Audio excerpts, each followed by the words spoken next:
آپ اس پر ضرور کامنٹ کیجیے، آپ کی اس پر کیا رائے آپ ضرور کامنٹ کیجیے۔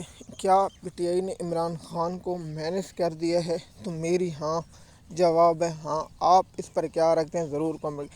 دیکھیے، کوئی بھی جب ایونٹ ہو تو پی ٹی آئی کا جب بھی اعلامیہ جاری ہوتا ہے تو وہاں عمران خان کا نام نہیں لکھا تھا، جیسے کہ امریکہ اور ایران کے مذاکرات ہو رہے تھے کیونکہ عمران خان کا سب سے بڑا فلسفہ یہی ہے کہ جنگ نہیں مذاکرات ہونے چاہیے۔ اگر آپ پر جنگ کوئی مسلط کو اس کا جواب دینا چاہیے تو سب سے پہلے مذاکرات ہونے چاہیے۔ 20 سال افغانستان میں لڑائی ہوئی، آخر مذاکرات ہوئے، مذاکرات کے ذریعے معاملہ حل ہوا تو عمران خان دیتے، لیکن عمران خان کے بعد یہ نہ وہاں عمران خان کے لیے کوئی آواز اٹھاتے ہیں، نہ عمران خان کی قیادت پر بات کرتے ہیں۔ جیسے کہ عمران خان کے وکیل ملاقات کی اور کہا کہ عمران خان کی آنکھ کا سنجیدہ معاملہ ہے، تو مجھے بتائیں مسٹر گور ہو، سلمان اکرم راجہ ہو اور پی ٹی آئی کی قیادت ہو، سہیل افریدی ہو اور دیگر لوگوں نے آواز اٹھائی، جواب ہے یہ درندے، انسانیت کے قاتل اور ان بے شرموں نے آواز نہ اٹھائی۔ ان پر میں اب ولاگ ہر روز بناؤں گا۔ اب ایران کی معاملہ کی جنگ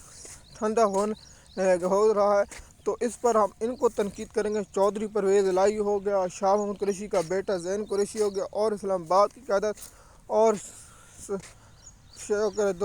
اسلام آباد کی قیادت اور ہر ضلع کی قیادت پر آپ تنقید کریں گے، سوال پوچھیں گے کہ عمران خان کی آنکھ کے معاملے پر محمود چغزئی گاڑیاں لینے لگا اور سب کچھ ان کو بے نقاب کریں، کیونکہ ان لوگوں نے عمران خان مینس فارمولہ قبول کر لیا اور عمران خان کو مینس کر دیا۔ اب ان سے پوچھیں کہ آپ کو ووٹ ہم نے عمران خان کی وجہ سے دیا ہے کہ تمہیں حافظ عاصم منیر کی وجہ سے نہیں دیا۔ مزید آپ اس پر الگ ٹاپک بنائیں گے، بڑا ولاگ بنائیں گے، آپ نے وہ ضرور سننا ہے تاکہ آپ کو یہ معلوم ہو۔ کوئی بھی موقع ہے تو عمران خان صاحب کی ملاقات یا عمران خان کی فیملی کی ملاقات کے دن پی ٹی آئی کی قیادت وہاں نہیں پہنچی، حالانکہ 70,000 عہدیدار ہیں۔ مزید معلومات کے لیے اب ہمارے یوٹیوب چینل پر ہیں۔ شکریہ۔